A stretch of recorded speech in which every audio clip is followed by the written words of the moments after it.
What's good, guys? It's your boy CS.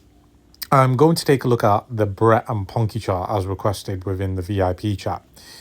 Just before doing so, I just want to have a look at Bitcoin, seeing where we are. And as you remember on the spider line charts, my favorite chart, we have last week broken through this, and currently on the weekly we're testing it. We actually came and closed above it yesterday. Today, we're currently retesting it as a support level. And this is going to be really, really pertinent for Bitcoin, as right now, as you can see, it is breaking. And as I've been saying, sometimes it is best to sideline yourself when you're not too sure where the market is, because there is a set of lower lows and lower highs going on within this particular trend, and it's always something to take note of when trying to position yourself. And so the bearish case scenario is that we do come down to these levels at 52, and again on the spider line chart that would send us to around 51, 52. Multiple charts kind of correlate with one another, even on the descending triangle it would send us to 52. So a lot of things are pointing to 52, and we have to be conscious about that, because September historically is a very, very bad month for Bitcoin. And if we look at the EMA ribbons, right, today we got a touch on the 200 EMA. You got to remember, these are just trends, and on the 20 EMA, if you want to call it. And now we've come back down, and like I was saying to you, I was looking to see if Bitcoin can come back down here and use this as support, and then we go up, or it might break down. And the reason I want to show you this is because on this horizontal support and resistance zone, if you look at this pink maroon band 57,999 up until, well, the thing's in the way now, but 58,708, right? If you look at this zone historically, we've always just floated around this area. Even when we had the last dump, we came back and we floated around and we got an inverse head and shoulders pattern that took us up. Again, came back into this zone. And so this is why I think it's very pertinent that we do see some type of, retest within this zone. I don't personally feel like this was a specific retest. We just kind of came up and came back down. Now, with this 4-hourly candle, as I mentioned, there was one candle where we used it as support. And right now, we're going to be testing it as support again. Like, this is in live time. So Bitcoin really needs to hold this 4-hourly candle. We still got 2.5 hours left. But again, where I'm seeing opportunity is down here. And I want to see how it reacts again. It could, in fact, come back into this zone, which was the original falling wedge pattern, or, depending on how somebody sees it, a descending triangle, which means that we would be coming back down to these levels. And again, I'm not a mind reader. I don't know what's going on, but this is why I sideline myself. So I only take particular trades. Like, I took a short and I took a long on Ponke, and literally we're going to be looking at Ponke in just a second. But my Ponke stop loss, I've literally put it back to entry because we got this big wallop up, and I don't need to really lose anything here. Like, if I lose, like, I don't know, $20, $50 here, that's fine.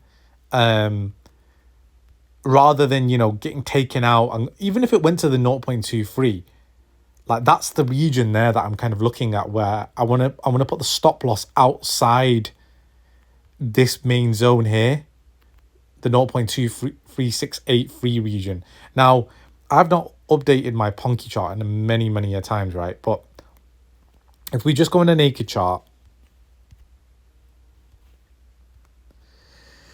you'll see it has this W formation, and the only other chart, well, there's a few charts, but the main chart that's the best chart for this is Casper. Casper is the most beautiful chart I've ever seen in crypto, to be honest. And now we've got a retrace, and you could say we're coming into this like falling wedge pattern, right?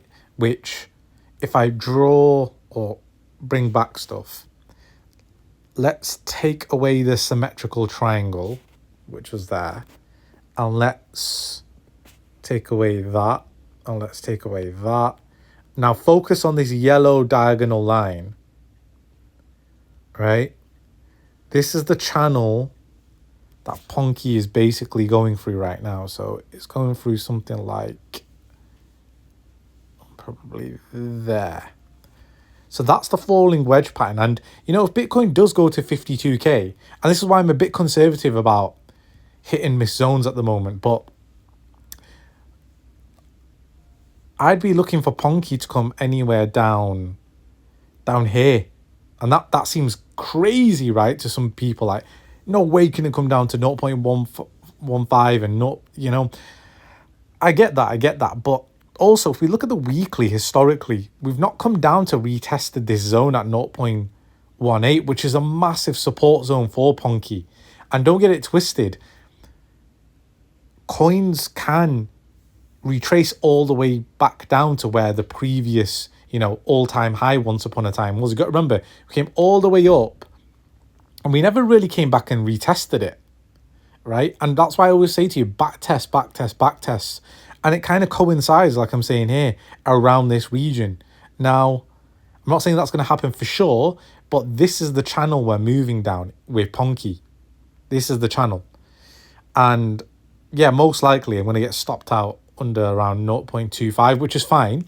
But as we can see as well, we're getting rejection of this horizontal zone. We broke through it. 0.28 was a fantastic level where we held it here, came up, retested, came back up, and now we've come back down. We closed below it on Sunday, closed below it yesterday, and today it looks like we're going to close below it again. So Ponke is in a bit of a bad area, but again, whatever happens to Bitcoin happens to Ponke, and so I would be putting buy limits around here, and you can thank me later if it does ever come to 0.184.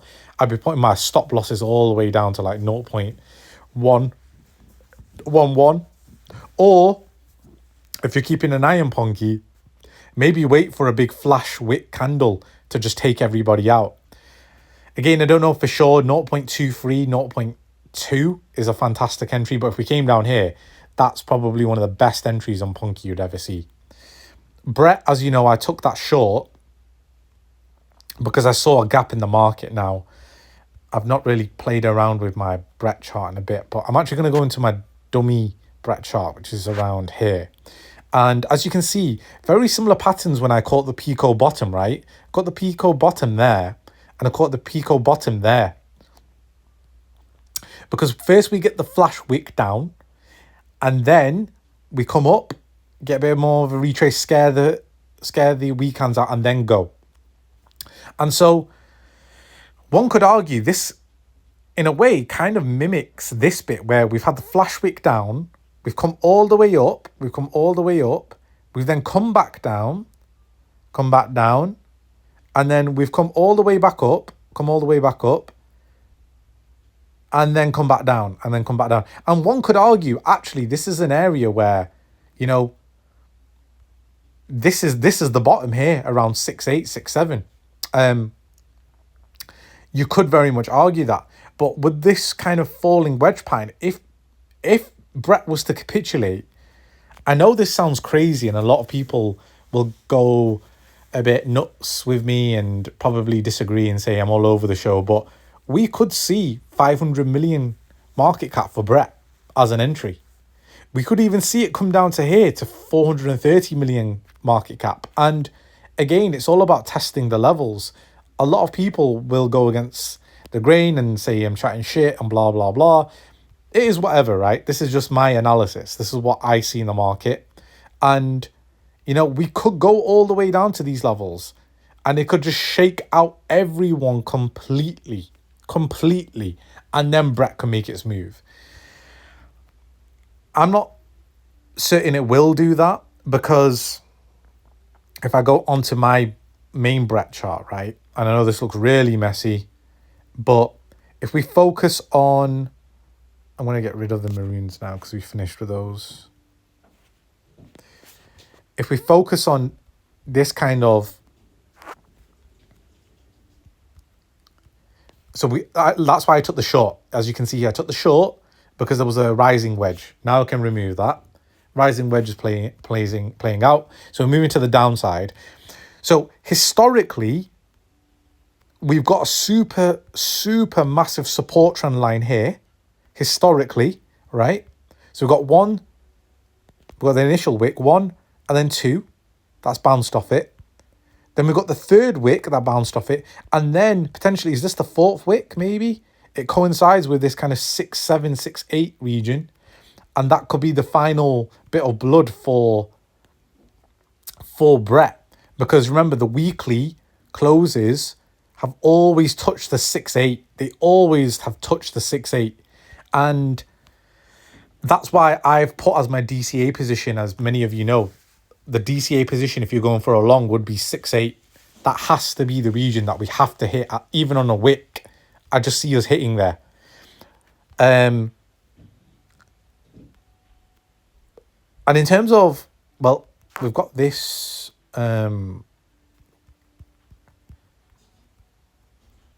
like really violent to the downside rising wedge where we could just flicker through and then go that way. Obviously, I don't think we're anywhere near there now, but this is something to watch for. Can you see this like descending wedge, bearish wedge, that it just needs to come down more, and then we can break out of it eventually? Because the violent moves like this, if you think about it, Brett has been getting a hammering. And I've been saying to people as well, like, once we clear the 1 billion market cap and use it as support, then we're never going to see this region again for a long time. But I kept saying to people, everyone was like, yeah, 1 billion. And I'm like, yeah, got to 1 billion. And I was bull posting as well, but I never said, yeah, we're going to stay above it.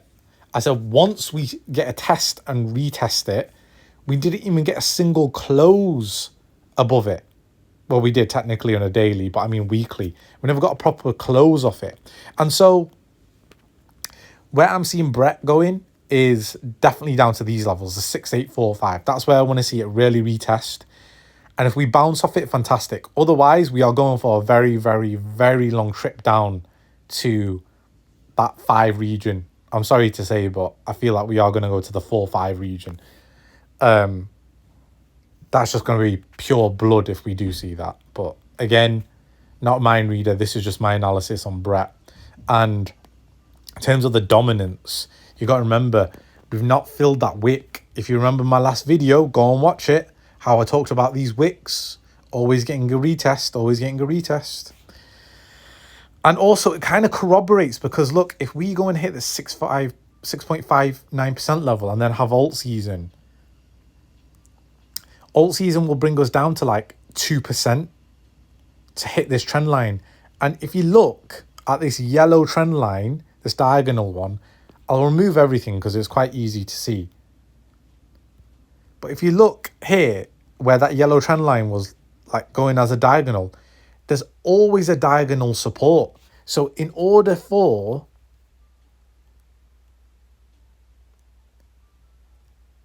the USD to, the tether dominance to break, it has to break this key support level that has been going on for years, since 2018. Do we really think it's going to break that? I don't know for sure. Honestly, I can't really say for sure that it's going to break that. I'd love to see it happen, but as you know, alt season in the last cycle started from 4.79 and then hit this trend line and ended at like 2%. That's 2.79% that alt season occurred in. And so if we go here, let's say March, 4.5%, if we added 2%, that's 6.5%. That would take us to here. And that's why, I know it sounds crazy, but I feel that we have to go up here. I feel like we have to go and have this wick. We could even hit these circles up here. I know it would be utter capitulation, but realistically, it's the best thing that could actually happen to Bitcoin and alts for people leverage longing, because we are going to have the most insane gains if we catch these pico bottoms. And that's why I keep saying to you, patience is everything. And then if we find finalize with the dominance chart. If I bring, that back up, look, we're still going up. Dominance is still rising. We've not even hit the 58.49% level. And I told you all these clowns on Twitter, etc. Yeah, bull, buy. Like, yeah, buy spot. Don't get me wrong, buy spot. But these idiots that are leverage longing without no clue in the world, they're going to get wrecked because they don't know what they're doing. They just follow somebody blindly like, yeah, we're at this Bitcoin dominance level, blah, blah, blah, blah. Like, bro, shut the fuck up. You don't know what you're talking about. We've not even hit the top upper echelon just yet of the dominance. This is why I get annoyed why people sell a dream.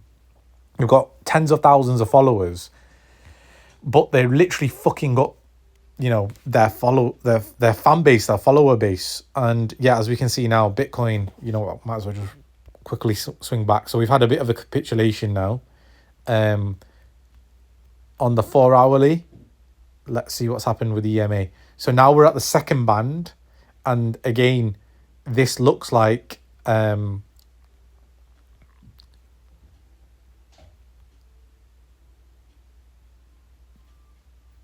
geez, why is this messing around so much? I'll just do it from here. Let's take 2.8%.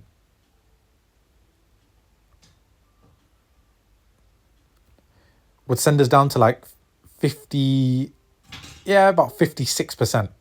So that this wedge could take us to 56k with the quickness. And it's breaking that 4 hourly. That trend is finished. If the bulls can't hold here, they're finished. Absolutely finished. And this looks like a liquidation event of a lot of bulls. Really, the bulls really need to hold this bit here. Crazy how things happen in live time, right? And so kind of goes back to my thesis. Like I said to you, I'm waiting for it to really retest this region. What's the score here? Coincides with